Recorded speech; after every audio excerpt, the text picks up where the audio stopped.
Chapter 1. Ugh! In the dim room, a slight groan suddenly sounded from the bed.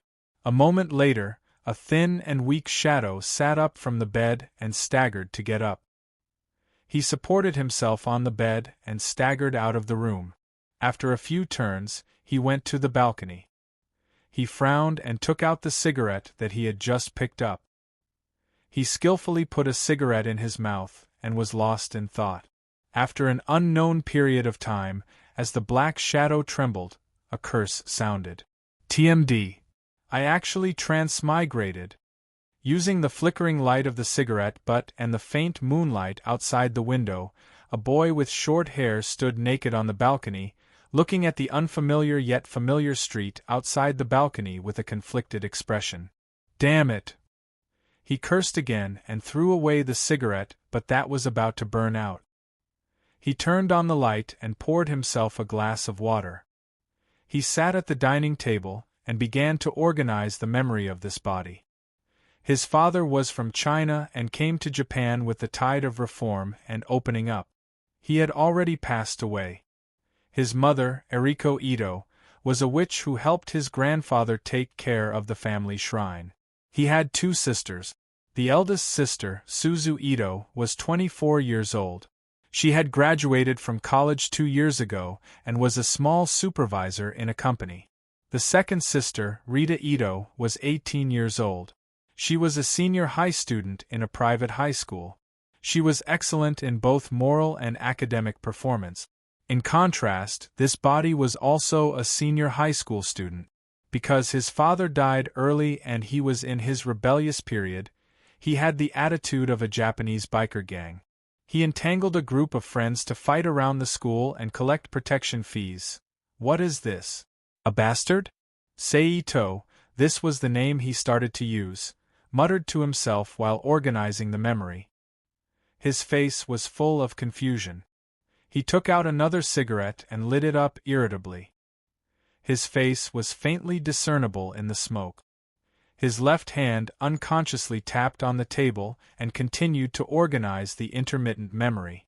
After all, he had just merged. It was impossible to organize and absorb all the memories immediately. If he wanted to quickly absorb and accept them, he still needed to trigger them on a daily basis to accelerate the integration process. After about 3 cigarettes, the basic memories had been sorted out, but the other memories were still quickly fusing together, and the painful headache that made him want to die continued. He reached for the cup on the table and drank all the water in one gulp. Enduring the unbearable pain, he returned to his room and locked the door. He quickly returned to his bed and sat in a cross-legged position. With the passage of time, if it weren't for the frown and sweat from time to time, Ito-sei, who was sitting cross-legged on the bed, would have fallen asleep. I'm having a headache about the section divider. In the morning, as the noise outside the house became louder and louder, Ito-sei, who had been sitting on the bed all night, slightly twitched his fingers, then slowly opened his eyes. At this time, Ito's expression was no longer as tangled as last night, only a touch of calmness. Clearly, the night of meditation was not in vain. That's right, after this night of meditation, the integration of the memories has indeed accelerated a lot. At least, it has allowed him to have a preliminary adaptation to the living environment of this body. Except for a lot of details and events that needed to be triggered to remember, it obviously didn't affect him living in this world as Ito-sei. He got up and slowly stretched his body that was a little stiff because of the night of meditation. After a long while, he sat back on the bed and stared at his right hand that was raised to his chest. In a flash, a cube that looked like a Rubik's cube with 12 horizontal and 12 vertical squares appeared in his hand. Staring at the cube that was still rotating on its own in his hand, he silently said in his heart, "Is this the culprit of my transmigration?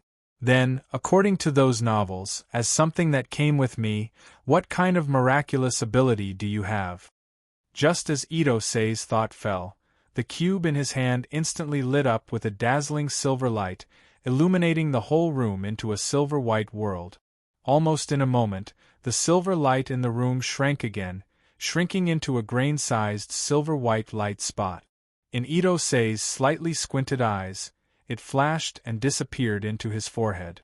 Then, before the trace of astonishment in Ito-sei's eyes disappeared, a large amount of information came one after another, making Ito-sei, who had just experienced the pain of memory fusion, once again experience that inhuman pain.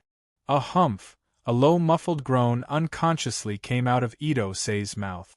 Fortunately, although there was a lot of information this time, the speed of the fusion was indeed very fast. In just a few minutes, the inhuman pain receded like the tide, and in its place was a refreshing feeling that spread throughout his entire head like a clear spring. Ito-sei closed his eyes and silently sorted out the information that his brain had just received. A few minutes later, Ito-sei exhaled a long breath and said in his heart, "Huh, is that so? It seems that my life is destined to become more colorful in the future."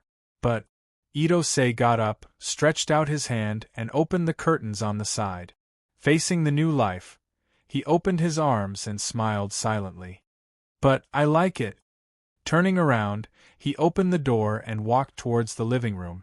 In the living room, an 18-year-old girl with a height of 156 centimeters was helping a middle-aged woman in her 30s with an apron in front of her chest.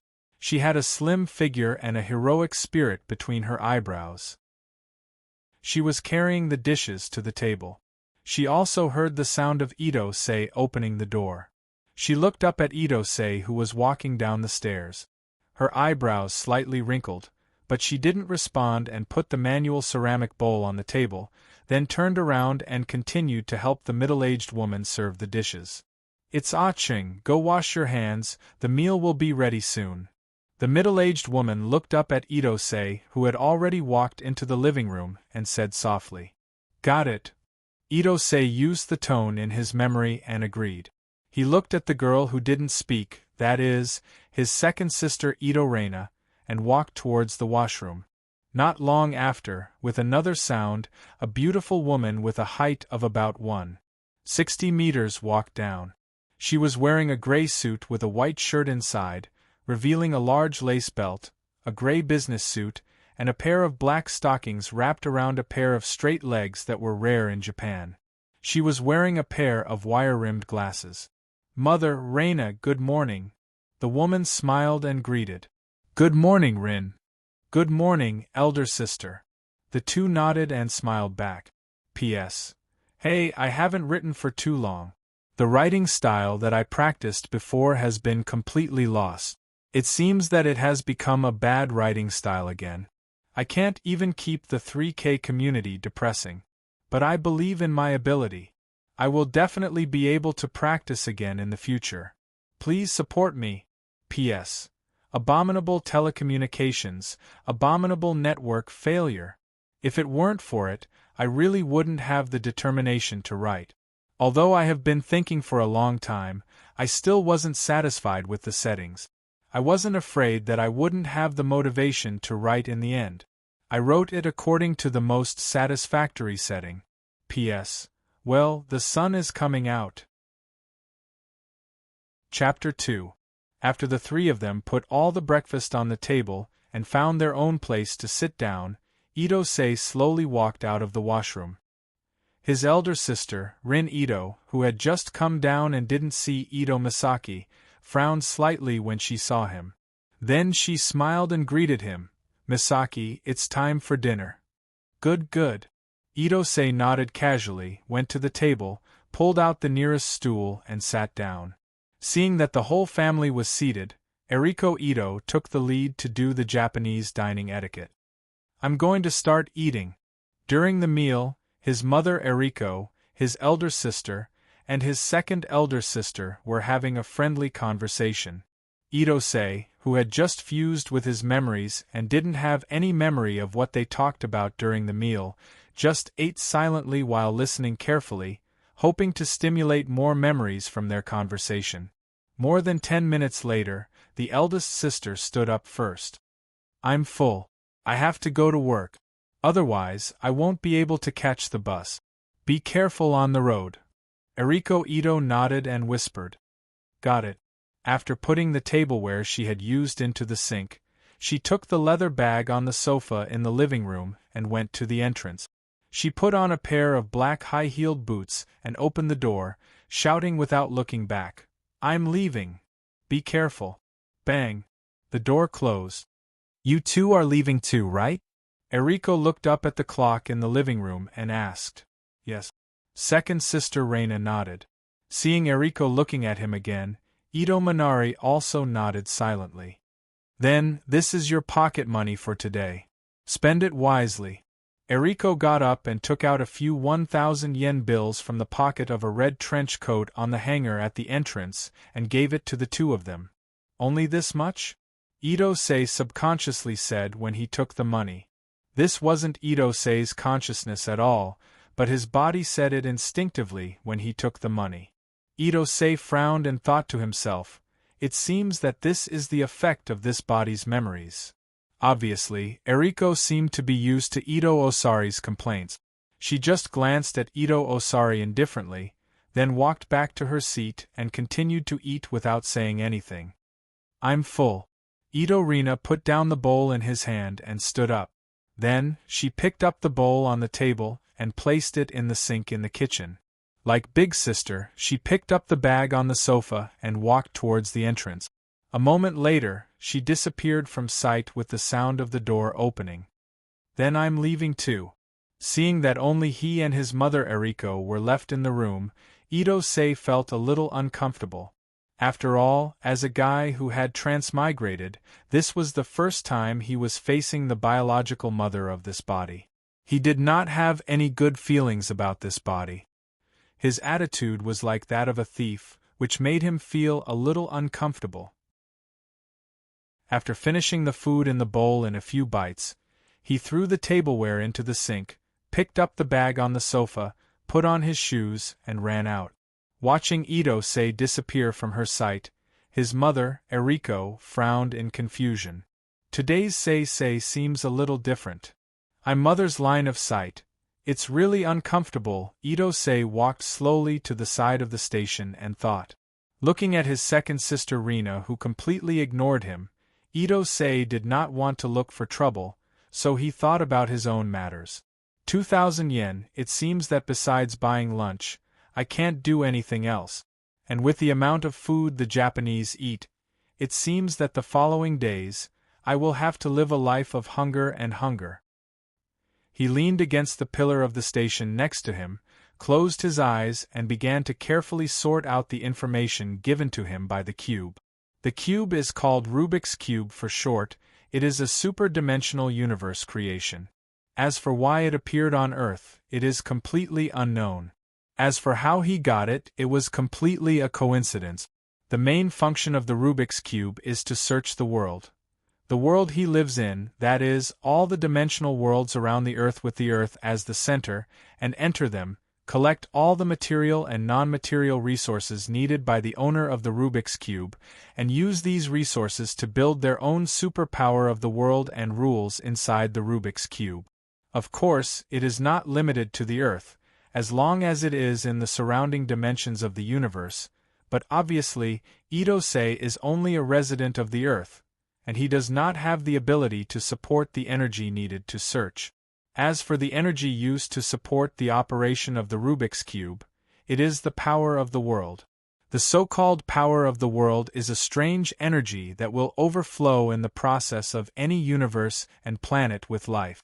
These strange energies are used by life in different forms to produce different effects and names. For example, Itai, heaven and earth's essence, etc., these are actually the power of the world. But obviously, because of the different levels and differences in understanding, the purity and effect of the energy used by life is inevitably not the same as the effect of the world itself, so there are various degrees of weakening. And those people and things who are born to use the ultra-pure power of the world are crowned with the name of God. A little digression, let's talk about the Rubik's Cube. So how does the Rubik's Cube absorb these energies? It's very simple, automatic absorption.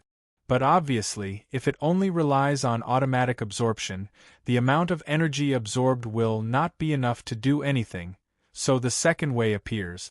Since the Rubik's Cube automatically absorbs the power of the world, it has the most basic function. After searching the surrounding dimensions of the world, it can use the owner's spirit to guide the selection of the surrounding dimensions, and then enter it. As an outsider, it can disturb the destiny of the world, thus causing a large amount of power of the world to overflow and accelerate the absorption. This is the source of the energy. After sorting out this information, Ito-sei used his mind to communicate with the Rubik's Cube to inquire about the amount of energy left. A tube similar to a thermometer appeared in Ito-sei's mind, and a bright red color appeared at the bottom of the tube. There is still a distance from the nearest scale that marks the foundation. It seems that it will take a while. I can use this time to exercise my body. Although this body is still healthy because of the pain in the balls, it is still far worse than the body of my previous life. Ito-sei opened his eyes and looked at the bus that was about to arrive. Money. This chapter is basically a brief introduction to the most basic setting, and take this opportunity to tell the readers who came after me from another book, you know what I mean. Chapter 3. Training the body requires money, but without money, how can I train the body? Not to mention the equipment, the consumption and nutritional supplement during training is a headache. It is said that the poor study while the rich practice martial arts. Without money, how can you practice martial arts? Although some traditional methods are possible, it is obviously not suitable for me. After all, as a person who has been practicing martial arts with his grandfather for almost 20 years, ordinary methods are not suitable for me at all. And even if I use ordinary methods to train, I have a Rubik's Cube in my hand. Who knows when it will have enough energy? When I go to another world, it is obviously not enough to rely on ordinary methods. And if I want to quickly improve my strength, I must use the prescription that my grandfather used to train me.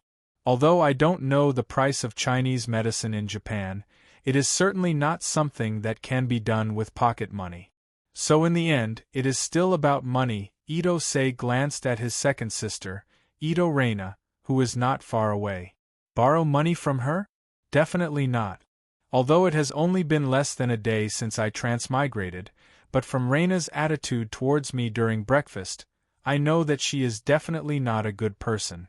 Ask big sister for money? Even if I can get it, it probably won't be a lot. Obviously, it is not a small amount. 10 or 20,000 is probably possible, but 100,000 is definitely not possible. Ask mother for money? Well, with the performance of this body, after thinking about it, it seems that I can only follow the old path. At this time, the bus arrived. Following the crowd, they got on the bus that was not too crowded and headed towards the school. Japan's public transport system is not bad. They did not encounter any traffic jams and soon arrived near the school. Ito-sei, Ito-reina, and some other students who came on the way got off the bus and went to the school together. Yo Ah-cheng. On the way, a guy with bruises on his face came over. Before Ito-sei could react, he reached out and patted Sei Ito on the shoulder. Kenji. Ito-sei Ito shouted in a tone that is difficult for outsiders to hear. The person's name was Tanaka Kenji. He was also a delinquent in the same school as Ito-sei. Moreover, they were in the same class. Therefore, the relationship between the two of them was quite good. If there were any bad things happening, the two of them would basically stick together.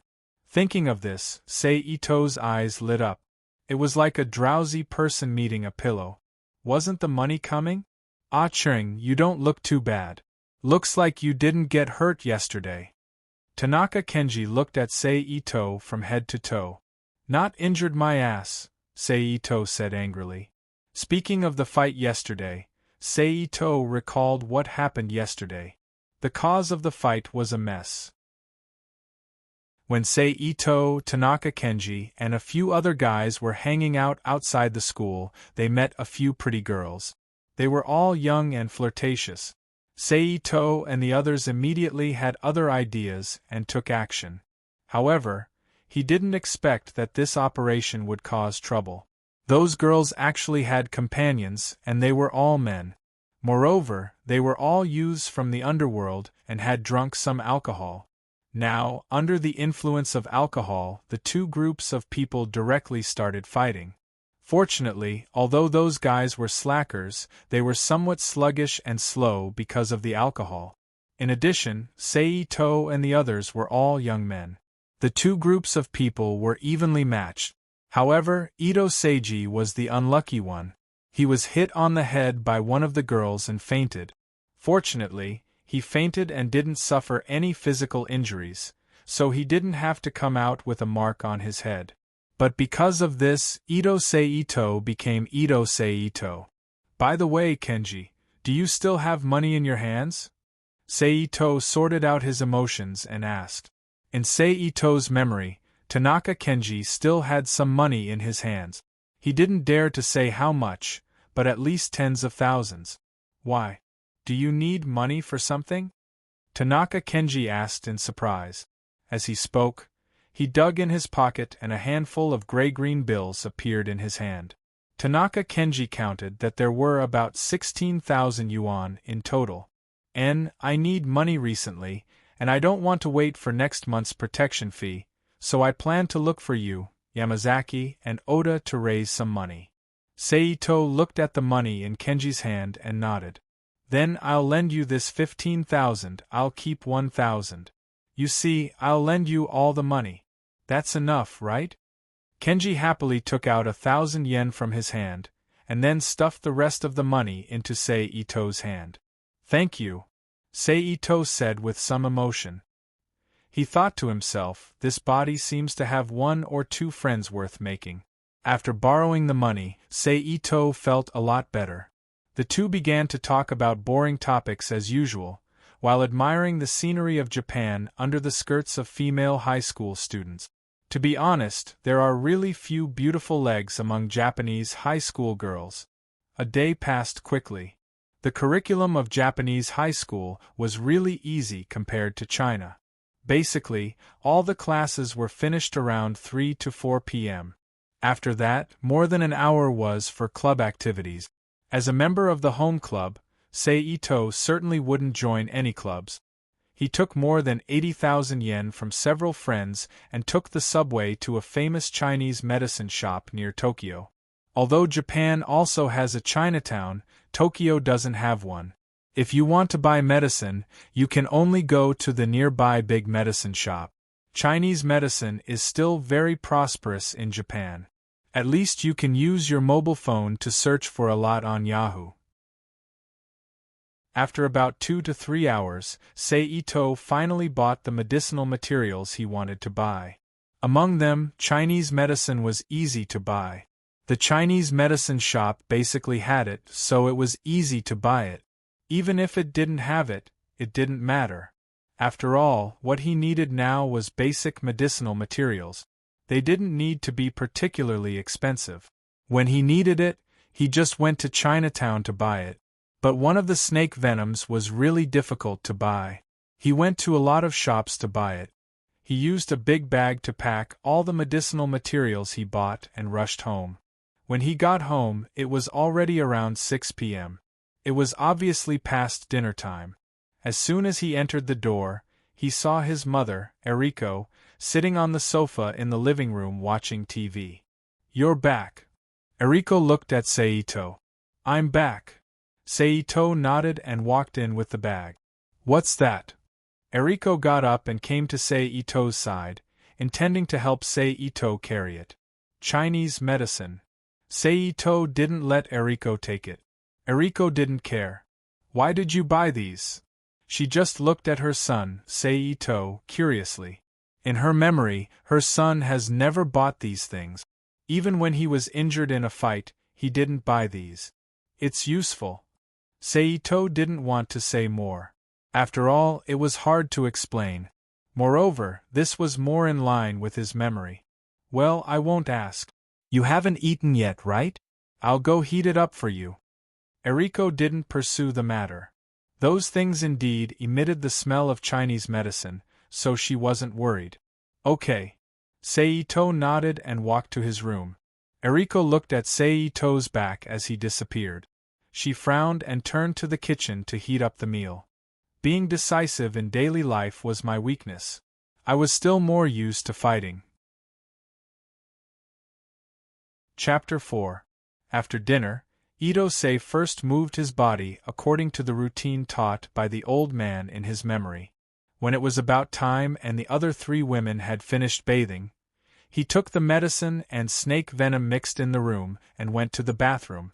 Fortunately, most Japanese homes have a bathtub, which is also in line with the Japanese habit of bathing. Seito stood by the bathtub, waiting for the water to fill it. During this process, he slowly and evenly poured the medicinal herbs into the water and stirred it with his hands until the water in the bathtub was completely mixed with the medicinal herbs. After a burst of medicinal fragrance, he quickly took off his clothes and poured the snake venom from the side into the medicinal water. As soon as the snake venom was poured into the water, the originally dark medicine immediately changed color and emitted a strange fragrance. Just smelling it would make people feel dizzy.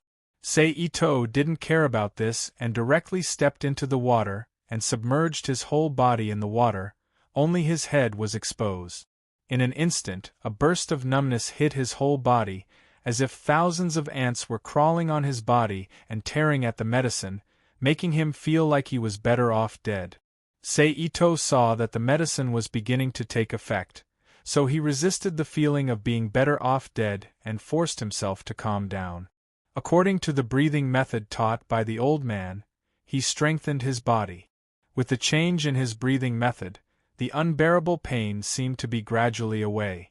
Seito's frown gradually relaxed, and his face was full of calmness. Time passed slowly in this calm atmosphere. After an unknown amount of time, Seito, who was sitting in the bathtub, suddenly stood up. Along with the movement of his body, the medicinal liquid fell down and a strange ruddy skin appeared in front of his eyes. Seito reached out and gently touched it, and a far more sensitive feeling than usual passed through his fingers to his heart. Seito's eyes flashed with a hint of joy. It seems that the effect is good. After thoroughly cleaning his body with the side of the showerhead, he drained the water that had lost its medicinal effect and walked out of the bathroom. At the same time, the unique fragrance that had always been there drifted out with Seito's action of opening the door and reverberated in the room. "What's that smell?" Eriko and Ling too, who had been watching TV in the living room, twitched their noses and asked curiously. At this time, Seito quickly ran back to his room to avoid trouble. "Phew. I didn't expect to find such a pleasant surprise this time," Seito thought to himself as he sat on his bed and clenched his fist. Just now, when he was soaking in the medicinal bath, along with his breathing, there was actually a set of cultivation method that appeared to be some sort of training and a memory of this body. In his memory, when he was 5 years old, he and his second sister, Ito Reina, who was 6 years old, were in a large dojo. They were taught the practice of Japanese kendo by their eldest sister, Suzu Ito. At night, they had to follow an old man to learn a set of meditation that seemed to have been passed down in their family. However, there was a difference between this method of meditation. Unlike the European meditation method, there was a combination of breathing and handprint. In his memory, he vaguely remembered that the old man said that this was the spiritual power cultivation method that the priests and witches had to learn. Together with the kendo practice in the morning, it was a set of ancient witches and priests' basic courses to subdue demons and devils. Looks like this family shrine isn't as simple as it seems. Seito thought to himself, since our 3 children have learned it, then as the mother, Eriko must have also learned it. I was wondering why Eriko had a heroic spirit, so it was because of this. It's a pity that there are only so many memories. Obviously, I didn't learn it later. I don't know what level Eriko and the other 2 are at, and whether there is a set of methods to use the so-called spiritual power. However, Seito also faintly felt from this memory that it seemed that this world itself was not simple. But then Seito let go of his thoughts. So what if it's not simple? His life with the Rubik's Cube was destined to not be simple, and it was obviously not simple. Now that he had such a contact point, he would not be in the dark in the future. The most important thing now was to improve his strength. Only with strength could he deal with the future and the upcoming challenges. Thinking of this, Seito sorted out his thoughts. First, he practiced a set of martial arts in the room to digest the medicinal power in his body. After that, he turned off the light, assumed a posture on the bed, and practiced a set of nameless health cultivation method passed down by his old man. As for why he didn't cultivate spiritual power, Seito also thought about it. First of all, he only had a cultivation method, but he didn't have a way to use it. Even if he cultivated it, it would be useless. This nameless health cultivation method was something that his old man knew when he was a Taoist. After he was forced to return to the secular world during a special period, he brought it out and passed it down. He had been practicing it for almost 20 years, so there was no problem in cultivating and using it. Therefore, it was obvious that cultivating this method would be more advantageous. It wouldn't be too late to deal with spiritual power in the future. Time passed quickly and the night quickly passed. The next morning, Seito woke up early. After practicing martial arts in the room, he went downstairs to the living room. However, it was obviously too early. He only saw his mother, Eriko, busily making breakfast in the living room. And Ah-cheng woke up early today. Eriko saw Seito appear and said, then continued to do the work at hand. Seito nodded, which could be considered as a greeting. However, it was really boring to stay in the living room for a while, so he prepared to go out for a walk and familiarize himself with the surroundings. After all, memories were memories, and it was better to familiarize himself with them. He put on his shoes and walked out slowly. Unknowingly, the surrounding environment and information began to overlap with his memories. The contradictory feeling of strangeness gradually disappeared. Only now did Seito feel that he had merged with the world. Just as Seito finished familiarizing himself with the surroundings and was preparing to go back, Suzu Ito appeared in front of Seito in sportswear. Morning, Ah-cheng, why are you up so early today?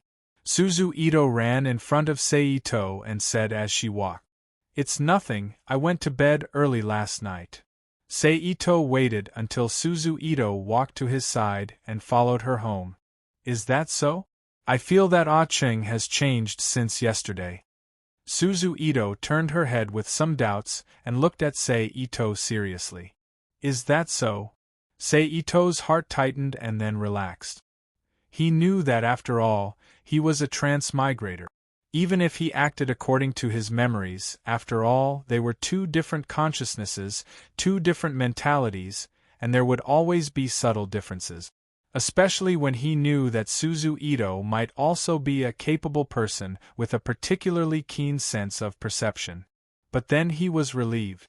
After all, his body was still the same body. Although his consciousness had changed, it was obviously impossible for the Ito family, who might have some abilities, to know his situation. At most, they would think that he had encountered something and changed. After these 2 chapters, he could basically enter the plot. Chapter 5. Yeah. Since yesterday, Ah-cheng's demeanor has obviously become much calmer and more energetic. Today, he woke up early, which is rare. His mental state is much better than yesterday.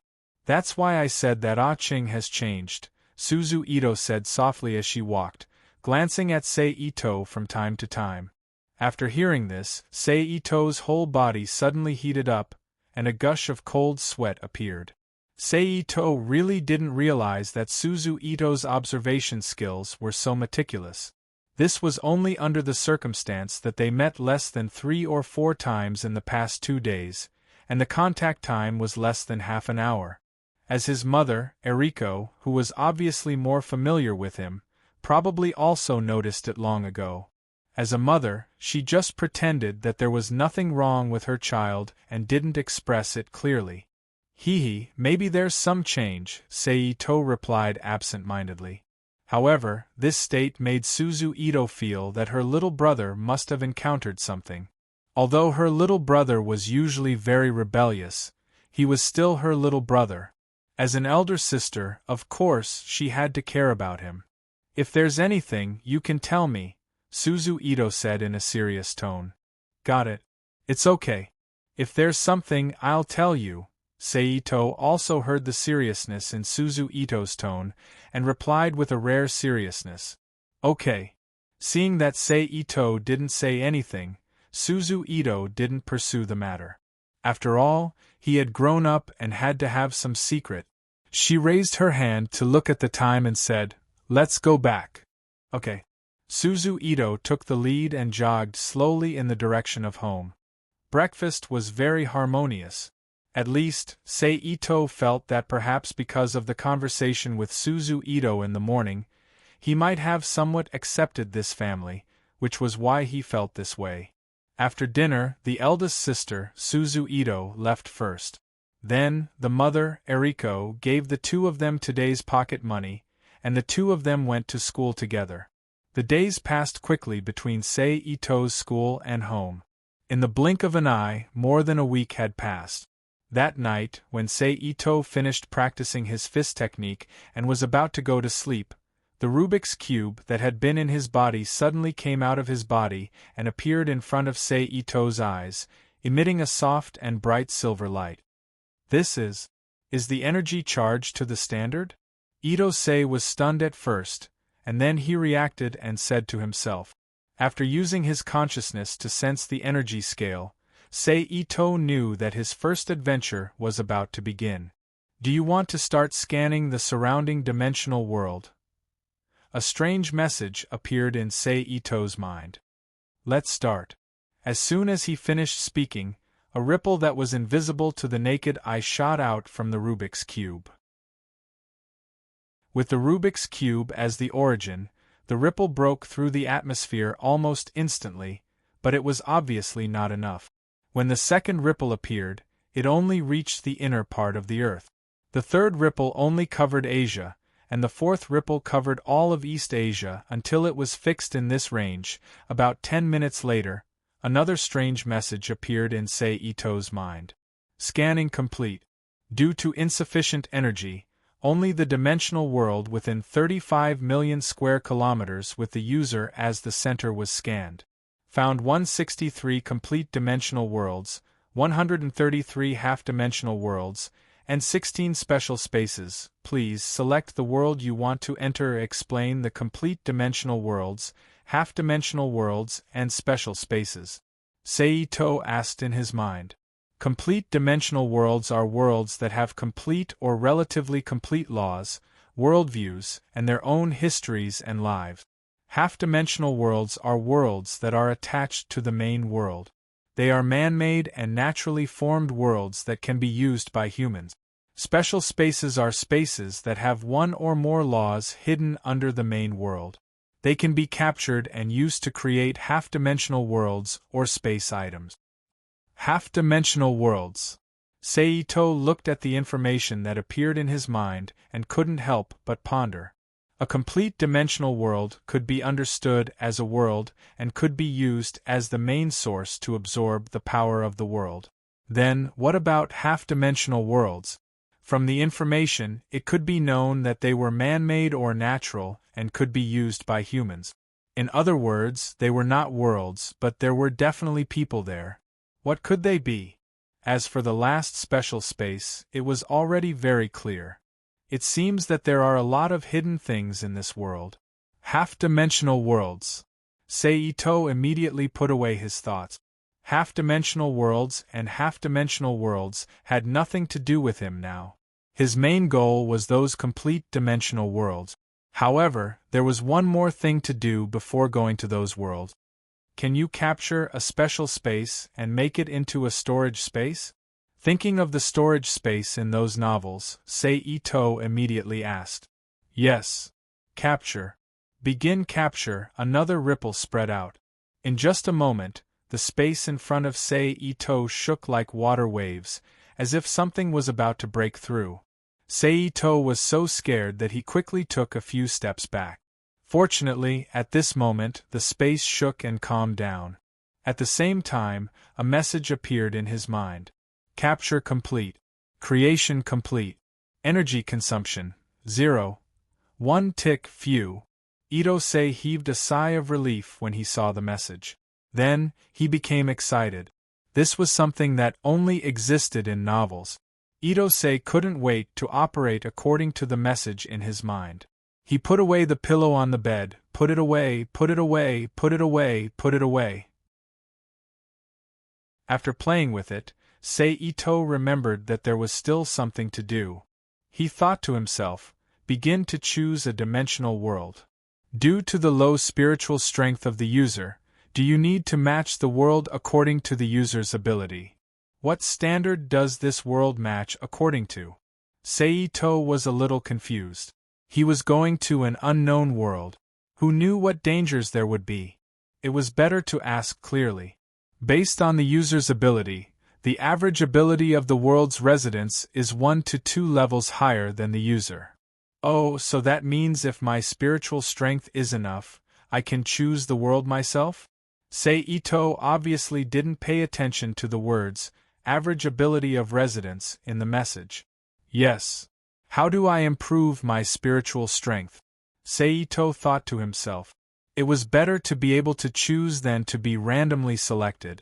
Suddenly, a spiritual strength training method appeared in his mind. Do you want to start teleportation? The message in his mind urged again. I see. The first time, it can only be random. Let's start.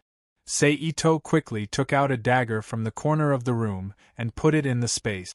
As soon as he finished speaking, cracks began to spread from the Rubik's Cube. Then, it suddenly burst open. A dark space door appeared in front of Sei Ito's eyes. Then, without waiting for Sei Ito to do anything, it sucked him in.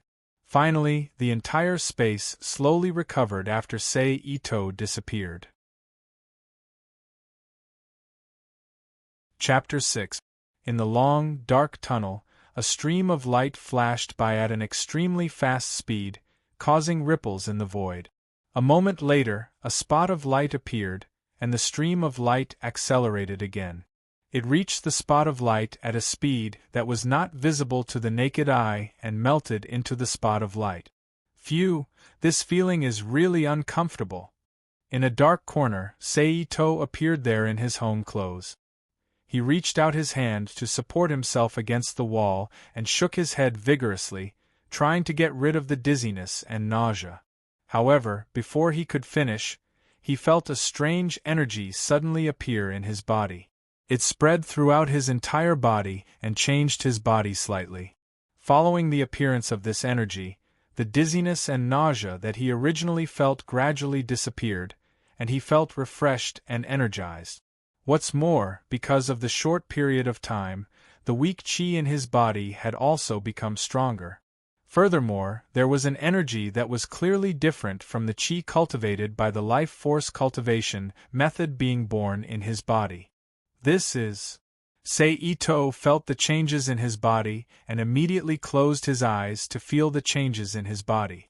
After a while, he opened his eyes and said to himself in confusion, "Spiritual energy? What's going on?" Sei Ito, who did not understand the situation, asked the Rubik's Cube in his mind. When the space-time door is opened, the world force that connects the two worlds will overflow. A part of it will be used as a protective energy during the teleportation. After the teleportation, it will be absorbed by the user. This energy can transform the body and improve the physical and mental strength. A part of it will be used to weave a protective code in the new world to prevent it from being rejected by this world. The last part will be absorbed by the system as pure energy.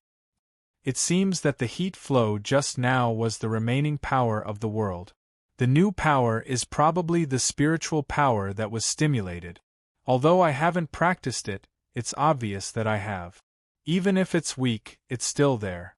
Itsunari judged after understanding the cause and effect of the situation. Then, he suddenly realized that before he came, he was only thinking about the unknown excitement and nervousness of the new world, but he forgot an important thing. Rubik's Cube, if I bring it here, what will happen to my original world? Seito asked in his mind. The flow of time is not equal. A day in this world is 24 minutes in the main world. When the user's ability increases, the flow of time will increase. Phew, that's good. By the way, what should I do if I want to go back? Seito asked. After each teleportation, the cooldown period will be determined based on the stability of the world. The current cooldown period is 15 days. I have a rough idea. Seito did some mental calculations. The time he teleported from home was around 11 p.m.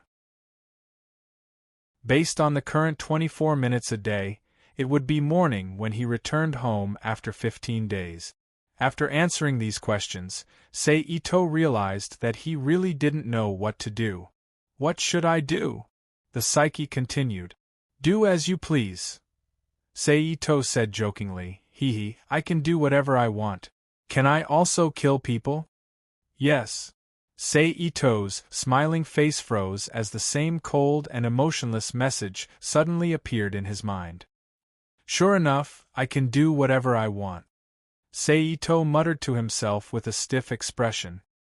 His eyes began to flash with an indescribable look, as if an imprisoned demon was struggling to break free. In the end, whether it was before or after his rebirth, Seito had always been an ordinary person. Although he was a martial artist before his rebirth, he was still a martial artist. In the words of the old man, he was a martial artist to strengthen his body and strictly forbade him from using what he learned to bully the weak. This was the main reason why he was a half shut-in even though he was a martial artist before his rebirth. It was because he was afraid that he couldn't control the violent tendencies in his heart and could only rely on the internet to dispel the emotions in his heart. After his rebirth, although Seito was a bastard, he was still a bastard. He definitely wouldn't dare to commit murder and arson.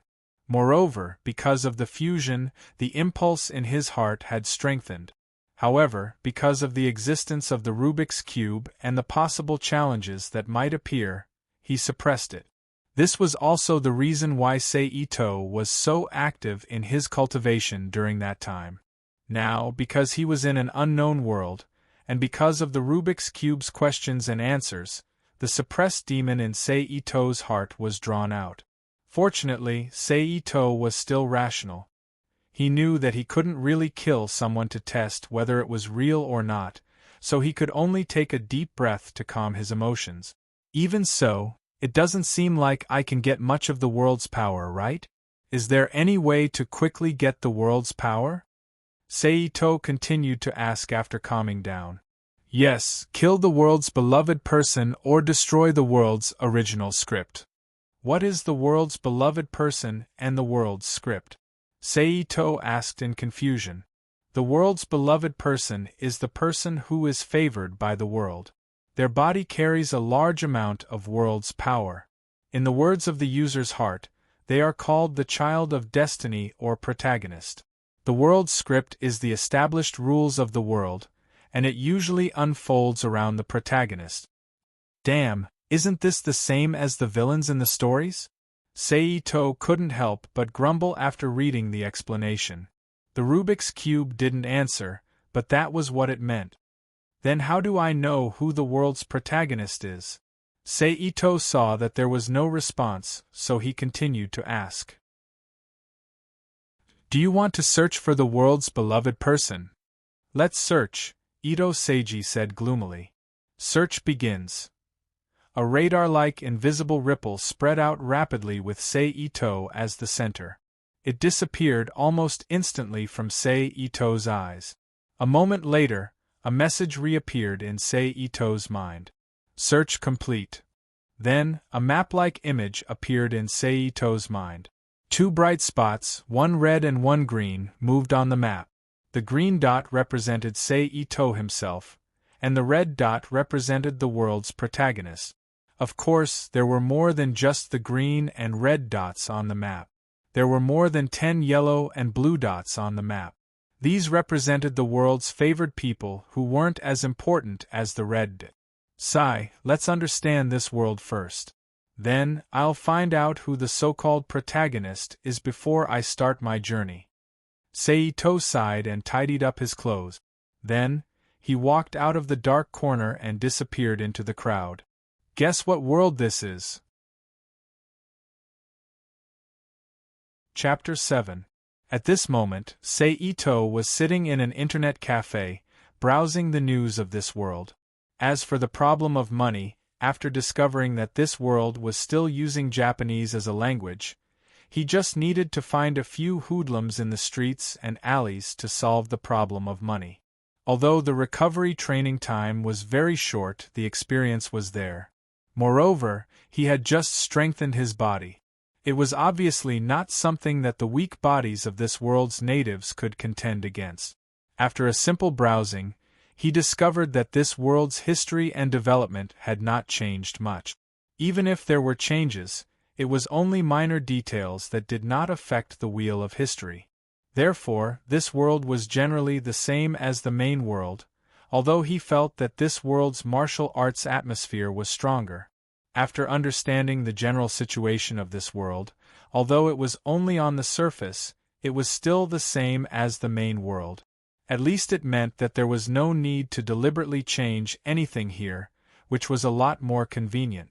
After getting up and paying the bill, he left the internet cafe. He quickly walked towards the location of the red dot on the map in his mind. The two of them were in the same city. After half a day, he arrived at the location of the so-called favored protagonist. Desolate University's first high school? Standing at the gate of the number 1 university and looking at the whole university, Ito-sei was a little lost in thought, and his mind was in a mess. Could it be a high school student? Could it be that this is an anime world, relying on those Chunibu to save the world? Seito stopped his somewhat divergent thoughts and turned around to leave the main entrance. After walking around the school's walls a few times, he chose a place. Seeing that there was no one around, he sprinted and jumped up. He grabbed the wall with both hands and used all his strength to make his body appear on the edge of the wall. He flipped over the wall and arrived at the campus. Following the map's instructions, Seito arrived at the first year's classroom in the main building. He looked through the classroom's windows one by one. When he saw a student with a color that was clearly different from the others, Seito knew that was his target. But after a moment, Seito's eyes were filled with doubt. After seeing the special symbol on the youth's clothes, Seito finally confirmed that he was in an anime world. He also knew the youth's name. It was a youth called by Bin Kenichi, the protagonist of an anime called History's Strongest Disciple. What's going on? Isn't this a complete world? Why is it an anime world? Seito couldn't care about anything else as he came to the corner and asked anxiously. This world is a complete dimensional world. What does that mean? Seito was still puzzled. Complete dimensional world. A world that has complete or relatively complete laws, worldview, history, and life forms. This world has complete laws, a complete history of development, and a complete ecosystem of life forms. Therefore, this world is a complete dimensional world. The Rubik's Cube first repeated the explanation of a complete dimensional world, then according to this explanation, it gave Seito a reply. What the hell is this? Bastard. Seito had a headache because of this information. He thought that the so-called complete dimensional world was some unknown magical world. He didn't expect that it was not only that, but also an anime world. Then, does that mean that the world of novels also exists? Seito asked in his heart. Yes. After getting the answer, Seito was completely speechless. But soon Seito composed himself and thought, I don't care about that. I'm just here to collect the power of the world. Although I didn't carefully read the anime, I still know the general content. This will make it easier for me to act. After making up his mind, Seito found a deserted corner in the school, but it just so happened that it was facing the teaching building. He sat down and waited for Bin Kenichi to appear. Ring, ring, ring, ring. The school bell rang, and a moment later, the students poured out like a tide. Soon, a special figure appeared in front of Seito's eyes, Bin Kenichi. He looked weak, less than 170 centimeters tall, had brown hair like a soccer player, and a pair of eyes that could be considered lively. He was wearing a Japanese high school uniform with a Tai Chi pattern inlaid on the collar. Seito got up and walked towards Bin Kenichi. Bin Kenichi. Seito stretched out his hand and patted Bin Kenichi's shoulder. Yes. Bin Jieni suddenly quivered and replied loudly. He then turned to look at the person who had patted his shoulder. This person was about the same age as him, but was clearly taller than him by more than a head. He was dressed in casual home clothes and had a gentle smile on his face. His pair of eyes looked particularly spirited, and coupled with his short hair, he looked particularly bright. You are? Bin Kenichi looked at the person in front of him and asked. I heard that you are very powerful, so I came here to see what kind of person you are. If possible, I plan to exchange some pointers with you. Itomori said with a kind smile on his face, which was a lie that came out of his mouth. Why did he say that? Because when he was investigating Bin Kenichi, he saw a person. She had long blonde hair tied into a ponytail, and a pair of round-framed boundless eyes. Fonglin Temple's Meiyu. Regardless of the time of the story, as long as Fonglin Temple's Meiyu appeared, then it meant that Bin Kenichi was already training in Liangshan Lake. Therefore, the previous words were not a problem. Is that so? I'm not that powerful. Bin Kenichi said embarrassedly, his left hand scratching the back of his head. Is that so? Student Bin is too modest. I still want to exchange pointers with Student Bin, please accept. Seito withdrew his smile and said with a serious face. This. Just when Bin Kenichi was at a loss of what to do, a smiling Fonglin Temple's Meiyu appeared. Kenichi. Fonglin Temple's Meiyu warmly greeted Bin Kenichi. Meiyu. Bin Kenichi seemed to have found his savior as he hurriedly shifted his gaze away from Seito. This is... Fonglin Temple's Meiyu looked at Seito and asked curiously. Hello, I'm Seito. I'm here to exchange pointers with student Bin Kenichi. Itomori said before Bin Kenichi could answer. At the same time, he put on a kind smile again. Is that so, Kenichi, have you accepted?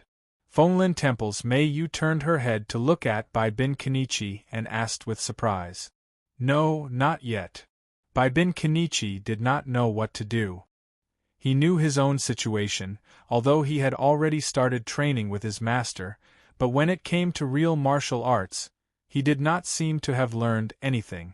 What should he do? A fighter must accept all kinds of challenges. Please exchange pointers with me, student Bin Kenichi. Seito understood Bin Kenichi's character and urged. Okay, I accept. Bin Kenichi might have been provoked by the words a fighter must accept all kinds of challenges, or maybe he was too embarrassed to refuse in front of Fonglin Temple's Meiyu. In the end, he agreed. Soon after, Bin Kenichi brought Meiyu, who wanted to watch from the side, and left the school together. They went to the place where Bin Kenichi and Meiyu usually trained. Chapter 8. The three of them chatted along the way, and Itose easily became familiar with Fonglin Temple's Meiyu. He seemed to have inadvertently learned about the existence of Liangshan Lake from Fonglin Temple's Meiyu. Although Fonglin Temple's Meiyu didn't say the name, she just said with a helpless expression that it was a very terrifying dojo. Soon, the three of them arrived at the place. Bin Jieni put his bag aside and walked to the center of the field to look at Seito. Sorry, Meiyu, let's talk later. Seito smiled at Meiyu and then walked to the opposite side of Bai Binjiani. Nice to meet you, Seito said politely. You don't have to be so polite. I should be the one who should say nice to meet you. Bai Binjiani was embarrassed by Seito's attitude and smiled. Let's start. Seito didn't care about Bai Binjiani's embarrassment. His purpose wasn't just to compare notes. He wanted to see something to prove himself. Yes. Bai Binjiani agreed and squatted down slightly. His hands were placed in front of his chest, one in front of the other. Ha! Seito saw Bai Binjiani get into position and suddenly stepped forward. Almost instantly, he was in front of Bai Binjiani and punched him with his right fist. Bai Binjiani, who had been trained a lot, also moved. He used internal revolving steps to move to Seito's left side. But before he could stand still, Seito seemed to know what he was going to do and used his left elbow to strike him. Bang! Bai Binjiani held his stomach and retreated a few steps with a painful expression. At this time, Seito didn't continue to attack. Since it was a competition, he couldn't just chase and attack. Moreover, Meiyu was beside him, so he had to at least put on a show. Ah, so painful, so strong, even stronger than Tsukuba-senpai. Bai Kenichi thought, and compared Seito with Tsukuba-senpai, the strongest person he has ever met, and found that Seito was much stronger than Tsukuba-senpai. On the other hand, Meiyu of Fonglin Temple, who was an even stronger character, was able to see through the clues. What a fast reaction! Moreover, this attack pattern and movements are very similar to Master Ma's Chinese martial art. Did this Seito learn China's martial arts? Amazing! At this time, Bai Kenichi had already passed the initial period of pain. Enduring the pain, he tried his best to recall the knowledge taught by his masters, hoping to find a way to fight. Seeing Bai Kenichi readjust his stance, Seito immediately made his move. Like before, he leaped forward with a straight punch. But this time, Bai Kenichi obviously wasn't going to repeat the same old path. His left hand directly blocked Seito's attack, while his right hand instantly punched towards Seito's abdomen. This move was karate's mountain thrust. Bai Kenichi had used this move against Tsukuba to achieve good result. But obviously, Seito wasn't Tsukuba. When Seito's right hand punched out, his left hand naturally blocked Bai Kenichi's attack. Pung! Both of them didn't get the upper hand and completed the first exchange. But before Bai Kenichi could rejoice, Seito's right hand instantly changed from a fist to a claw. He grabbed Bai Kenichi's left arm and pulled it back. At the same time, his left foot kicked Bai Kenichi's right leg. Bai Kenichi immediately flew out from Seito's right hand and fiercely fell to the ground. Cough cough, it's still not working. What should I do? Bai Kenichi laid on the ground panting violently, trying to relieve the pain. Looks like Kenichi isn't a match for him. Should we ask them to stop? Fonglin Temple's Meiyu worriedly looked at Bai Kenichi and hesitated. Student Bai Bin, are you giving up just like that? I clearly heard that you're a very strong person. Could it be that you're a soft-legged shrimp? Seito suspiciously looked at Bai Kenichi on the ground and asked. Soft-legged shrimp, soft-legged shrimp, soft-legged shrimp. Bai Kenichi's heart constantly reverberated with these three people. Then, with an unknown source of strength, Bai Kenichi struggled to crawl up from the ground and said in a low voice, I'm not a soft-legged shrimp. After speaking, he immediately charged forward, using his newly learnt move, or the jab. His left hand protected his chest, while his right hand rapidly punched towards Seito's face. Seito looked at the charging Bai Kenichi. He slightly retreated half a step, leaving Bai Kenichi's attack range. Then, he lifted his other leg and kicked towards Bai Kenichi. At this moment, Bai Kenichi immediately changed his stance. Both his hands hugged the incoming leg, his body leaning towards Sei Ito's chest and his head fiercely collided. This was one of the first moves that Master Ma taught by Bin Kenichi, attacking and defending in one. But obviously, he used the wrong target. Sei Ito swiftly stretched out both his hands to block by Bin Kenichi's head. His other leg also followed up, kicking towards by Bin Kenichi's thigh. By Bin Kenichi's body also fell. Sei Ito took advantage of the moment when Bai Bin Kenichi's hands relaxed to retract his leg. Then, he flipped over and retreated a few steps to look at Bai Bin Kenichi. An interesting technique, but if it's only like this, you won't be able to win against me. Sei Ito said condescendingly. Despicable. Bai Bin Kenichi unwillingly cursed. That, Sei Ito student, I think we should stop here. Fenglin Temple's Mei Yu nervously said. She couldn't bear to continue any longer. Sei Ito looked at Bai Bin Kenichi on the ground, then at Fenglin Temple's Mei Yu. He nodded his head and said, All right, on account of Mei Yu's face, let's stop here. But Bai Bin Kenichi, you're really disappointing. After speaking, he sighed and shook his head, continuing to attack Bai Bin Kenichi. By the way, Mei Yu, I remember you saying that you live in a very scary dojo, right? Sei Ito didn't look at the gloomy Bai Bin Kenichi and asked Fenglin Temple's Mei Yu, who was running towards Bai Bin Kenichi. Yes. Fenglin Temple's Mei Yu said. Can you bring me there? I really want to see that dojo you mentioned. Sei Ito smiled. Fenglin Temple's Mei Yu looked at Sei Ito in surprise.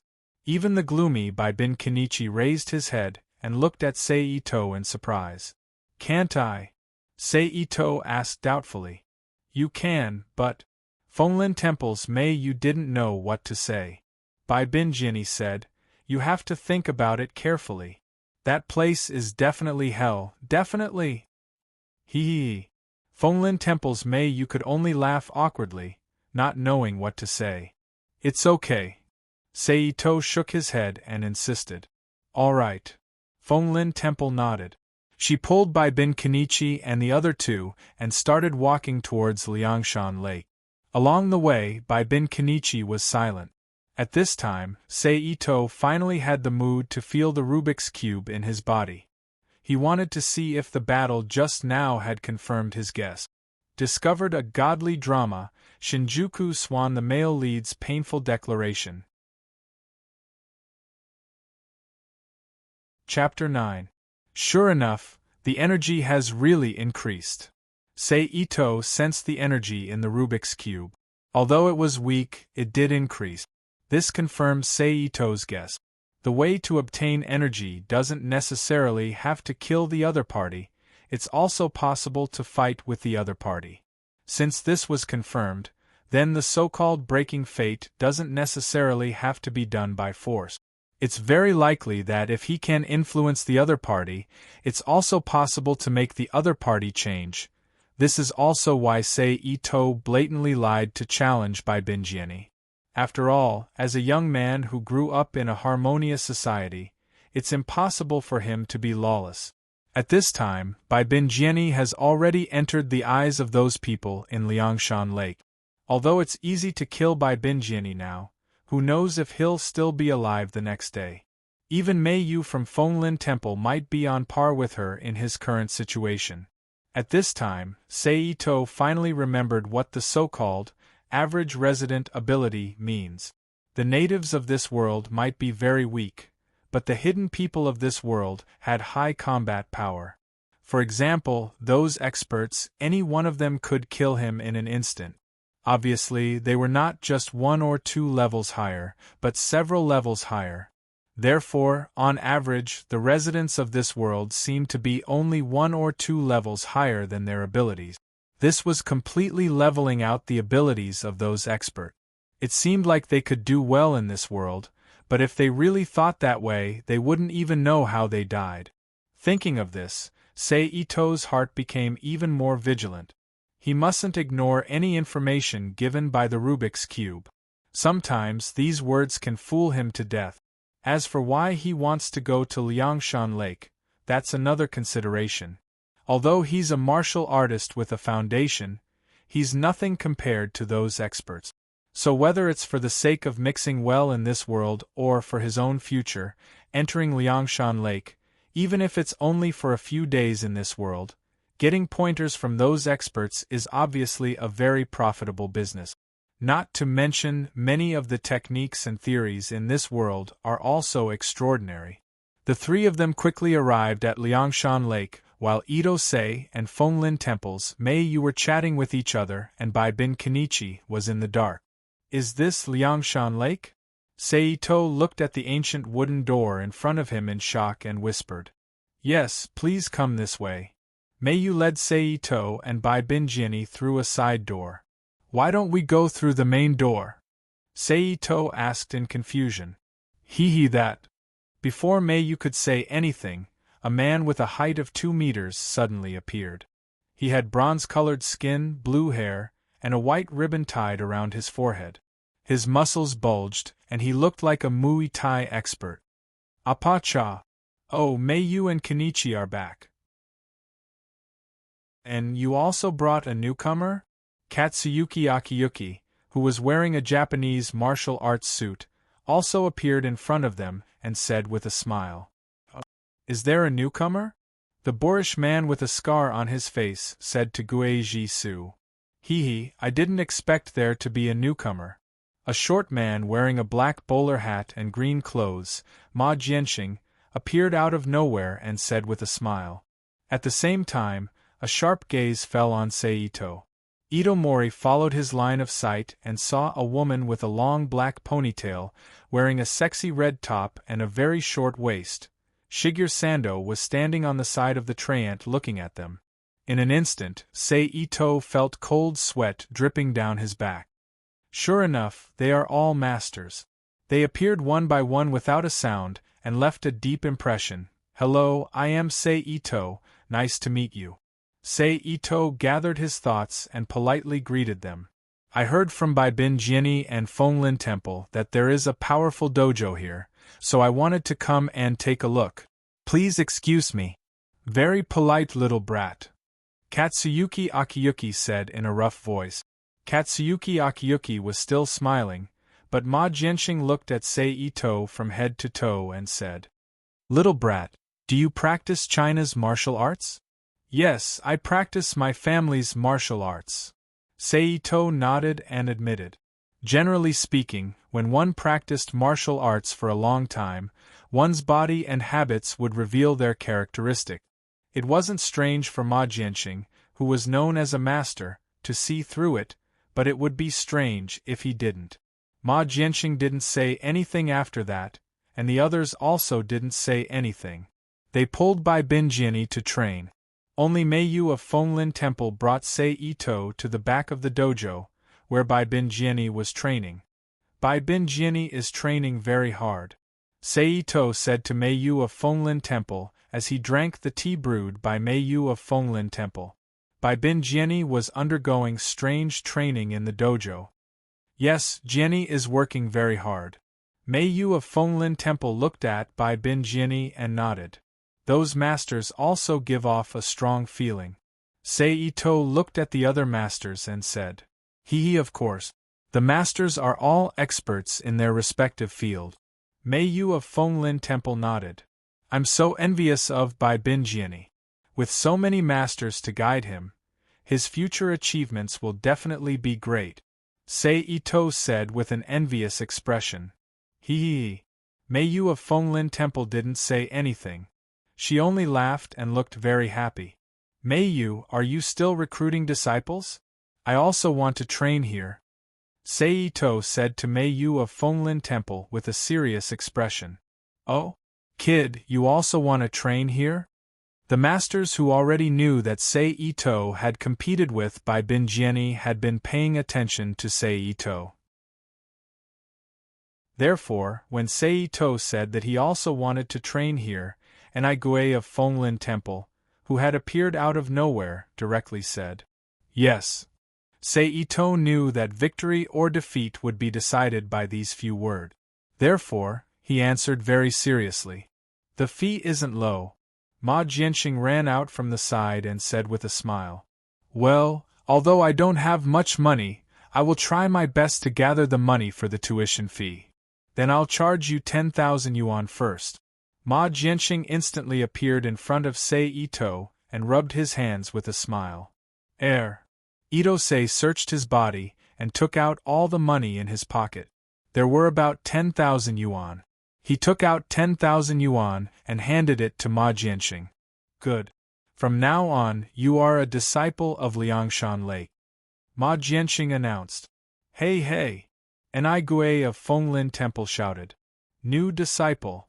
Seito rubbed his chin and said with a smile. Just like that, Seito became the second disciple of Liangshan Lake. Chapter 10. After leaving Liangshan Lake at night, Seito looked at the little money in his hand. Thinking that he didn't seem to have a place to stay, he had no choice but to use the old method to solve his living difficulties. Who told this world city to have a lot of delinquents? Without much effort, he met a few delinquents smoking and chatting in a place that looked like a park. Seito walked straight toward the delinquents. Obviously, Seito's arrival also attracted the attention of the delinquents. They got up and slowly surrounded Seito. Kid, you've got guts. You actually dare to come to our territory. One of the delinquents with blonde hair took a deep puff of the cigarette in his mouth and threw it aside. He looked at Seito with contempt. Hee hee, you bunch of delinquents. Seito shook his head speechlessly. He realized that as long as they were delinquents, all of them felt so good about themselves. Obviously, Seito's attitude angered the delinquents. They cursed angrily and started to attack Seito. However, they obviously kicked an iron plate. Seito suddenly got close to the blonde hair who was closest to him. He leaned his body slightly and suddenly exerted force. Accompanied by a sudden muffled bang, the blonde hair flew out. At the same time, Seito didn't stop moving his feet. Using the leg near his shoulder as a support point, he swept his other leg and swept the few people who came close to him down. Then, he quickly got up and attacked each of them, causing them to lose their fighting strength.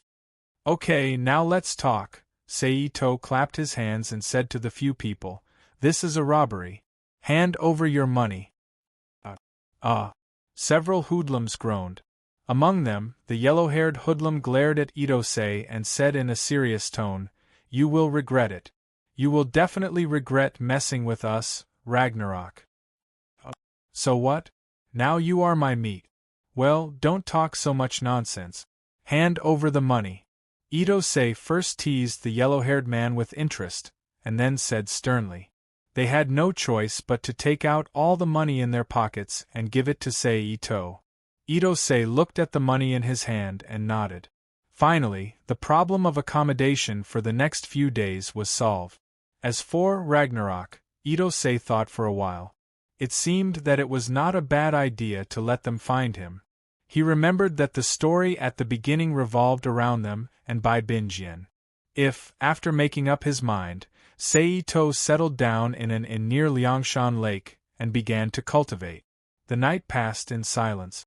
The next morning, Seito arrived at Liangshan Lake early. You're early, young man, Reverse Demon Jishu, who was training Bai Bin Kenichi, said when he saw Seito. Good morning, Mr. Reverse Demon. Seito greeted him politely and looked for Ma Jianxing, who was holding a camera with a wretched expression.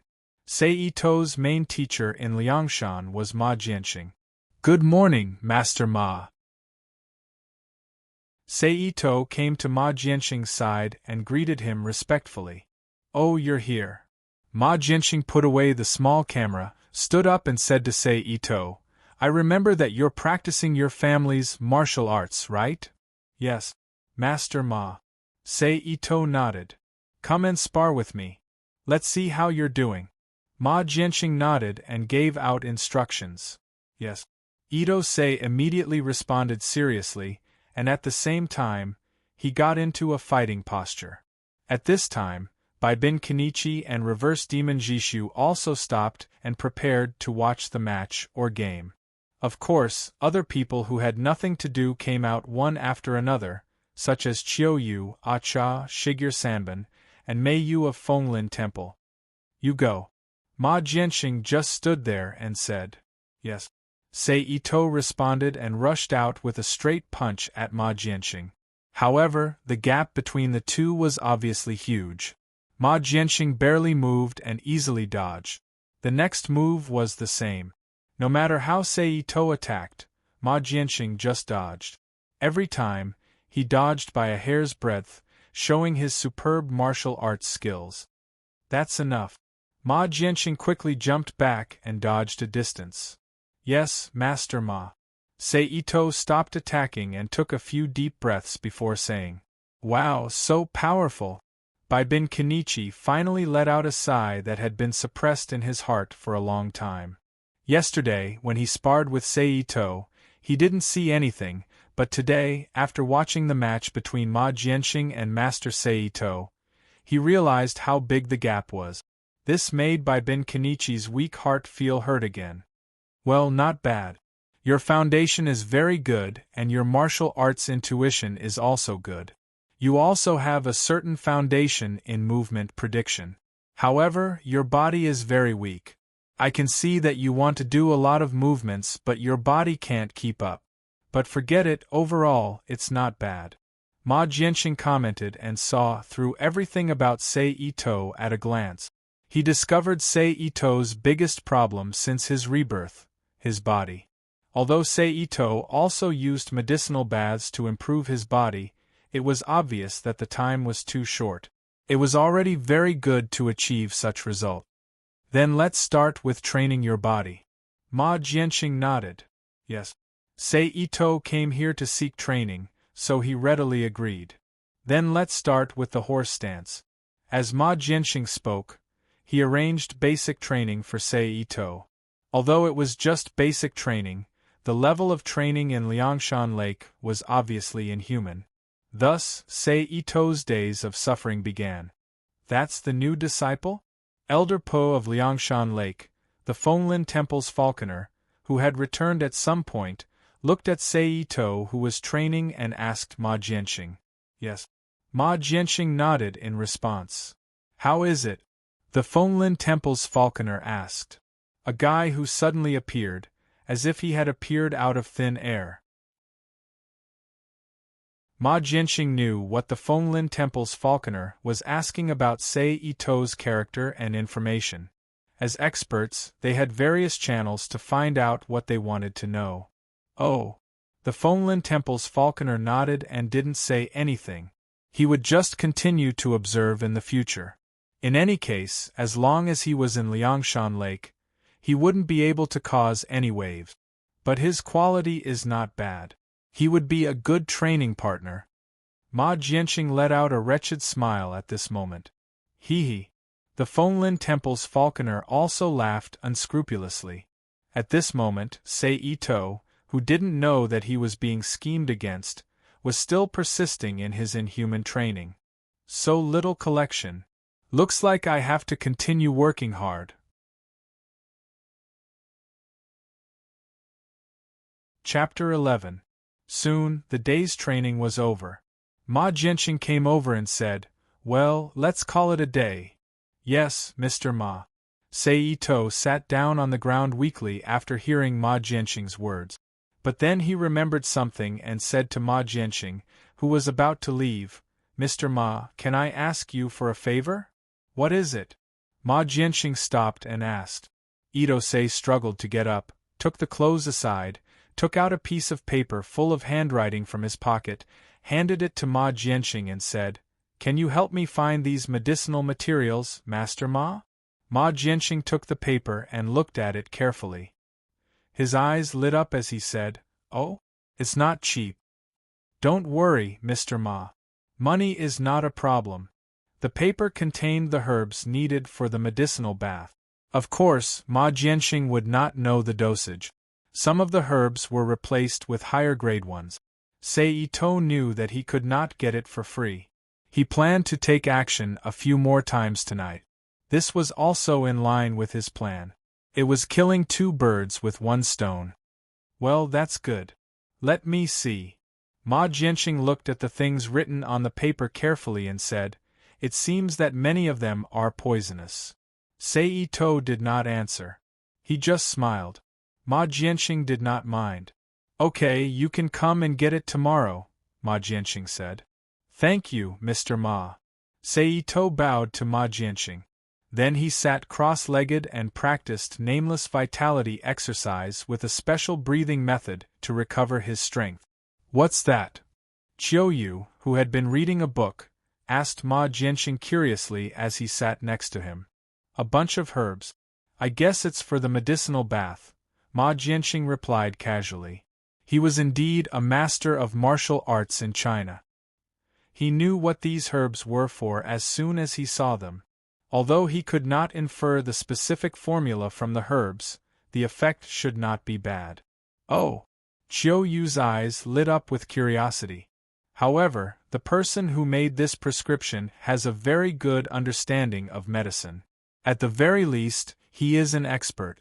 I think that little guy's family must have a hermit, Ma Jianqing said with some admiration. After all, he also knew medicine, but his expertise was not in medicine, but acupuncture. However, he still understood the medical theory. After recovering, Sei To stood up and bowed to Ma Jianqing and Qiuyu. Then, he bid farewell to Bai Bin Kenichi, who was still training, and Mei Yu from Fenglin Temple, who was busy. He then turned around and left Liangshan Lake. Looking at the time, Sei To began his own operation. He specifically looked for some dilapidated parks and dark alleys. Of course, there were also some who were obviously gangsters. Basically, as long as he encountered them, Sei To would use various methods to lure them to the side and deal with them. He would then take the so-called service fee from them and leave. In the few hours from leaving Liangshan Lake to returning to the hotel to rest, Sei To had made more than 10 moves. After dealing with about a dozen people, Sei To's wallet bulged for the first time. At the same time, the amount of world force that he had not paid attention to increased. It seems that my actions have begun to have an impact. At least the speed of collecting world force has increased a lot, although it's still weak. Sei To sat on the bed and silently felt the Rubik's Cube in his body. Indeed, after a night of action, Sei To's actions had been directly transmitted to the heads of many underground organizations in the city. Bastard, he's too arrogant. Find him. In one of the underground organizations, a burly leader with a large gold chain around his neck and a deep scar on his square face roared at his subordinate. At the same time, similar situations were occurring in various organizations. Another expert has appeared? In one of the dilapidated buildings, a red-haired girl wearing a red short-sleeved shirt, a pair of jeans with only one leg, and a small green hat was half leaning on a shabby sofa. She was playing a game console in her hand while asking, "Yes, Miss G. Sorrow." On the floor, a thin man with a green face and red swollen eyes said, "Hey G. Sorrow, your subordinates are too useless. Last time, they couldn't even deal with Bai Bin Kenichi, and now another one popped up. If this continues, Ragnarok's dusk will lose face." A young man with messy black hair that reached his back and a black trench coat said. He looked like a delinquent. "New assistant, don't be rude to Miss G. Sorrow." Beside Nanjo Nora, a young man with wavy blonde hair who looked like a European aristocrat said, "Well, forget it. Since you're so enthusiastic, you can go deal with the new guy." G. Sorrow said, "Haha, watch me." Shinosuk laughed arrogantly, then turned and left the building. Miss G. Sorrow. "White Bird, it's okay. Let him test the new guy's quality." G. Sorrow said indifferently. "Yes." White Bird nodded and retreated to the side without saying anything. "Takeda, how's Bai Bin Kenichi?"